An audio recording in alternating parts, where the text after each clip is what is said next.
First అక్కడి నుంచి అయితే ఆర్డర్ పెట్టుకొని సారీ చూడండి ఒక్కసారి.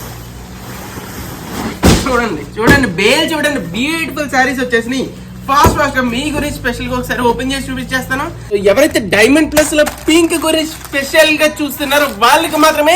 సో ఈ వీడియో వచ్చినప్పుడు 1 million కి అయితే క్రాస్ అయిందనమాట. సో అందుకని స్పెషల్ గా ఓన్లీ పింక్ అయితే స్పెషల్ గా మీ గురించి తెప్పించాం. Heavy quality diamond plus saris అయితే వచ్చేసి ఫాస్ట్ గా ఆర్డర్ పెట్టుకోవాలి. మన వెబ్సైట్ లో ఆల్రెడీ అప్డేట్ చేస్తున్నాం. సో ఫాస్ట్ గా అక్కడి నుంచి అయితే ఆర్డర్ పెట్టుకొని సారీ చూడండి ఒక్కసారి. హెవీ క్వాలిటీ ఉందో, బ్లౌజ్ చూడండి, బ్యూటిఫుల్ బ్లౌజ్. ఒకసారి సారీ చూడండి ఎంత బ్యూటిఫుల్ గా హెవీ క్వాలిటీ. చూస్తున్నారు కదా, సిరోస్ కి హెవీ క్వాలిటీ డిజైన్ చాలా అంటే చాలా స్మూత్ గా ఉంటుంది. మీకు షైనింగ్ క్లాత్ అయితే వస్తుంది అనమాట. Super quality. బ్లౌజ్ చూస్తేనే మనకి అద్దరిపోతుంది. బ్లౌజ్ వచ్చేటప్పటికి మనకి ఇంత బ్యూటిఫుల్ గా. సో చూస్తున్నారు కదా, బ్యూటిఫుల్ బ్లౌజ్. సో మనకి ఇంత హెవీ క్వాలిటీ బ్లౌజ్ అయితే వస్తుంది. Beautiful sorry. ఫాస్ట్ ఆర్డర్ పెట్టుకోవాలి. మళ్ళీ చెప్తారా ఎప్పటి వరకు ఉంటుంది గ్యారంటీ అయితే లేదు. మన వెబ్సైట్ కి వెళ్ళిపోండి. డైరెక్ట్ మన లింక్ ఇచ్చినప్పుడు బయోలో